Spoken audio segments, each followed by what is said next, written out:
السلام عليكم ورحمة الله وبركاته. أنا أميرة من قناة أميرة في بيتي. لو أنت أول مرة تشوفيني ما تنسيش تعملي اشتراك ولايك وتفعلي زر الجرس.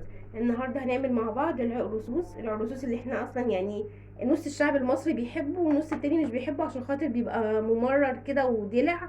لا، النهاردة هنعمله بطريقة حلوة جدا وطريقة سريعة، ولا هنحطه في البلكونة نسيبه بالساعات عشان يخمر.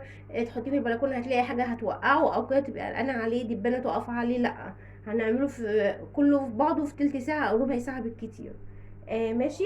وهيبقى معانا مشروب العصوص حلو جدا زيه زي اللي بيتباع بره، تقيل كده ومركز وحلو، وفي نسبة سكر خفيفة خالص هيخليكي اي حد يحب يشربه.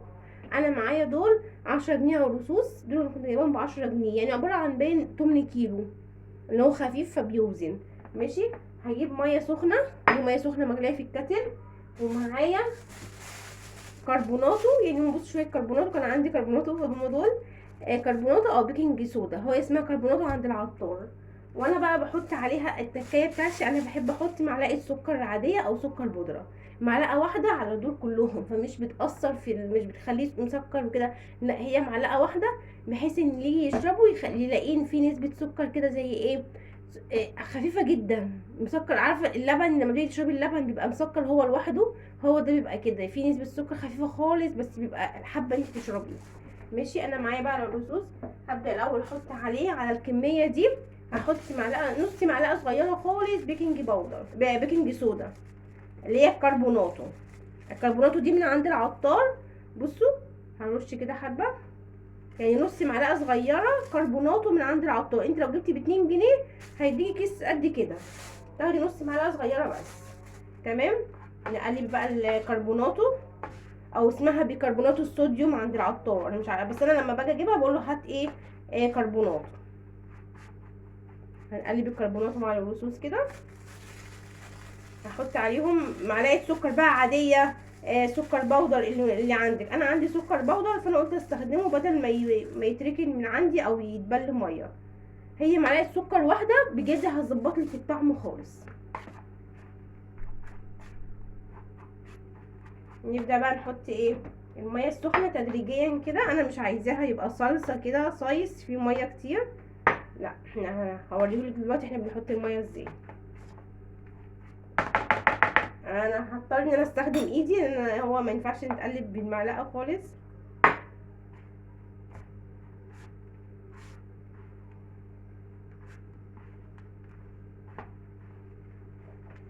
يعني كلنا بنستنى رمضان يعني عشان نشرب العرقسوس بصراحه، وانا في ايام عاديه من غير رمضان انا بحب اعمله واشربه، ان احنا من محبين العرقسوس جدا.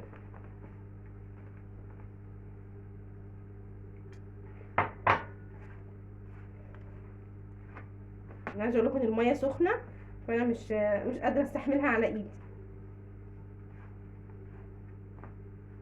مش بقى تمسكيه كده خلاص هو اتبل. بصوا، انا مش عايزه الميه تبقى صلصه فيه كده، لا هو كده شرب الميه بتاعته. هنبدا بقى ايه، ندعك فيه كده لغايه، بصي لونه عامل ازاي، لونه بني غامق شويه، انا هخليه لونه بني غامق خالص، او يقرب ان هو يسمر خالص.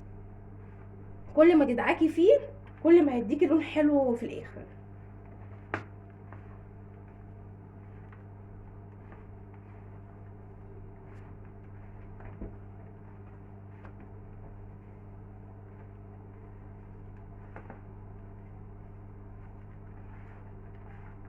بصي، استعملي بقى ايدك الاتنين، البسي جرافز في ايدك، اعملي اي حاجه، بس في الاخر عشان يطلع معاكي نتيجه حلوه لازم تدعكيه حلو قوي جامد كده.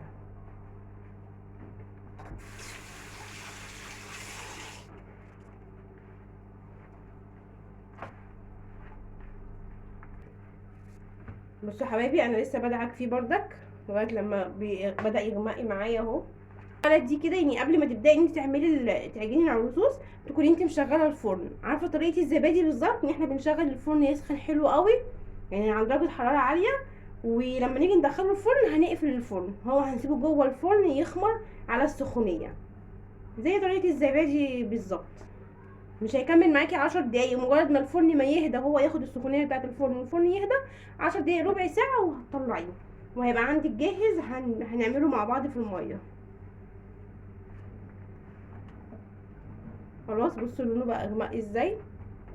هجيب بقى اي حاجه ينفع تخش الفرن طبعا، عشان ده مش هينفع يخش عندي. اجيب طبق ألمونيا،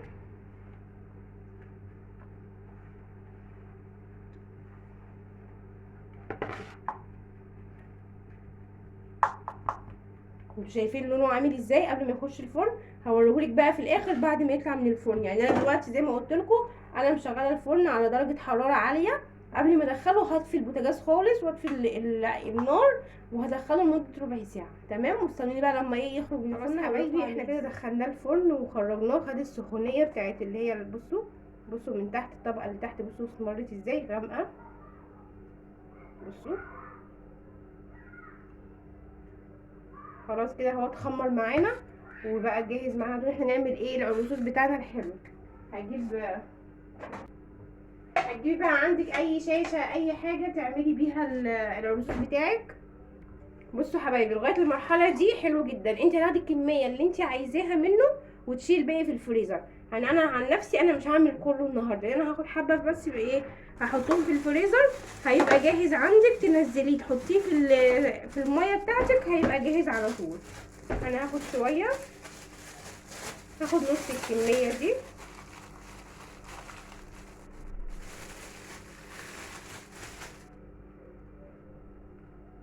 بصوا انا خدت حبه اهو، دول هنزلهم هحط عليهم لتر ميه هيبقى كويس. يعني هم دول هيعملوا لتر ميه وهيبقى حلو عندنا وهيبقى جاهز. فانا هحطه في الفريزر على طول واشيله. الحبه دول بقى انا هعملهم عندي. هتجيبي شاشه، انت لو عندك شاشه هتبقى حلوه جدا. انت هتحطي الشاشه هتحطيه في الميه وتصفيه في الشاشه. انا ما عنديش شاشه فانا بستعمل الشراب. يعني انا بجيب ايه شراب فيليه زي ده كده، انا بستعمله على طول في العروسوس. شراب فيليه عندك بجيبه، باخد فيه العروسوس بتاعنا ده، باخد فيه كل كميه العروسوس كده. بس مش كل الناس عندهم شاشات في البيت، فانا يعني بحاول ايه ان انا اتصرف.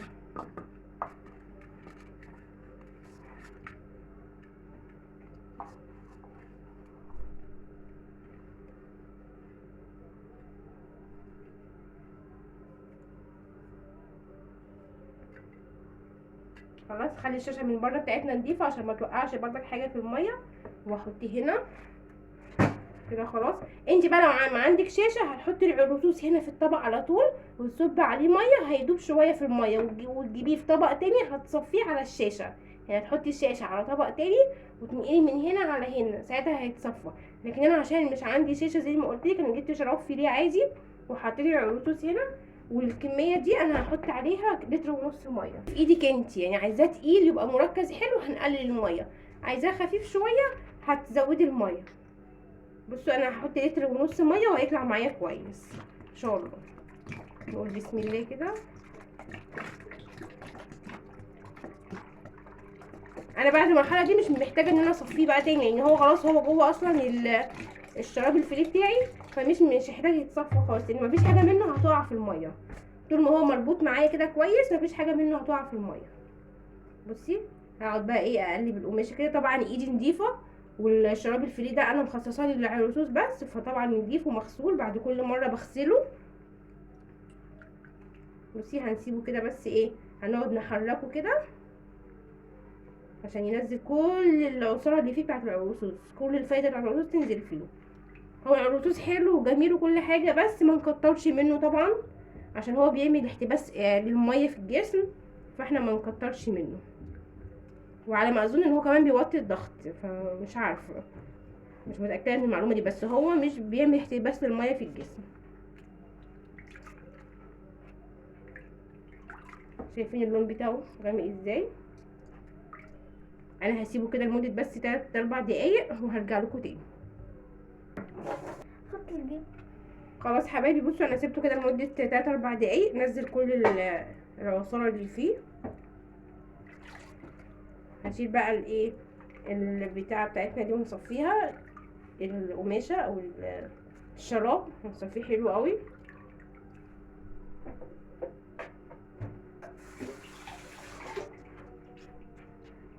نجي بقى ننقله في حاجه عشان نعرف نصب منه. بسم الله.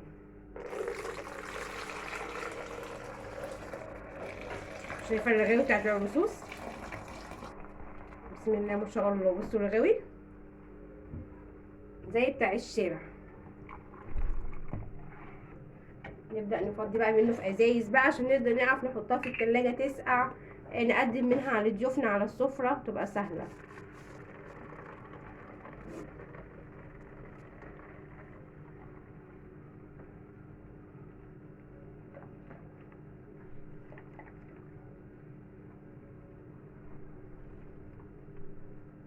يبقى احنا حطينا على شوية العرقسوس دول اللي هما جبنا ب10 جنيه عرقسوس عجناهم، حطينا منهم شوية في الفريزر اهم، شلنا شوية عشان نحطه في الفريزر يبقى جاهز عندنا، وخدنا حبة كمان عملناهم ما شاء الله طلعوا لنا ازازتين، حطينا عليهم 1.5 لتر مية.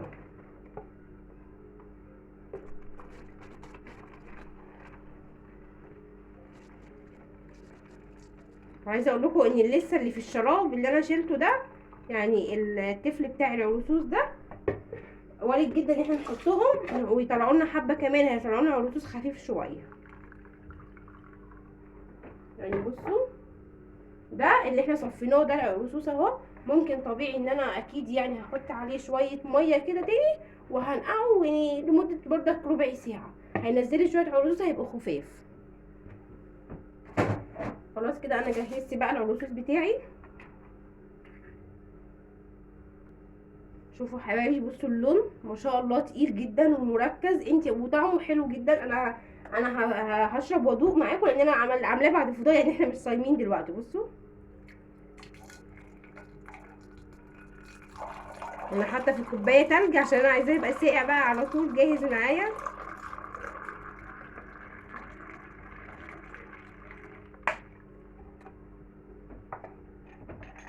بصوا حاطه تلج.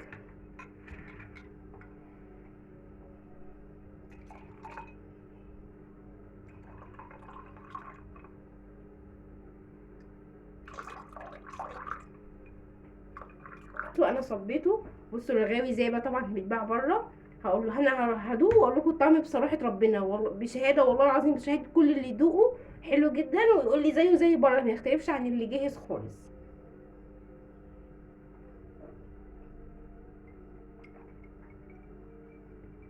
بصراحه حلو جدا وتقيل، وفي نسبه السكر الخفيفه دي اللي هي المعلقه السكر اللي احنا حاطينها، مش اللي هو درع وبيشروق والناس مش بتحبه عشان كده. فيلا بقى جربي، هاتي ب10 جنيه عرقسوس من عند العطار وخمريه كده وبليه ودخليه الفرن زي نفس الطريقه اللي انا عملتها، وهيعملك بصي لو انت هتشيليه في الفريزر هيعملك 3 اكياس من دول. انا شلت شويه، شلت التلت وعملت التلتين بليتهم، وبقولك ده تقيل يعني ممكن طبعا انت تخففيه عن كده لو انت عايزاه خفيف، وجهزيه يبقى عندك في التلاجة. وبس ما وهو معمول كده في التلاجة ما يعني كعصير ما يقعدش اكتر من يومين لان هو بيبوظ، يعني انا مش بحب اقعده اكتر من يومين. اعمليه اول باول يبقى عندك حلو وجهز في التلاجة. يا ريت الوصفه تكون عجبتكم، ومتنسوش تعملوا اشتراك ولايك وتفعلوا زر الجرس. باي باي، السلام عليكم ورحمه الله وبركاته.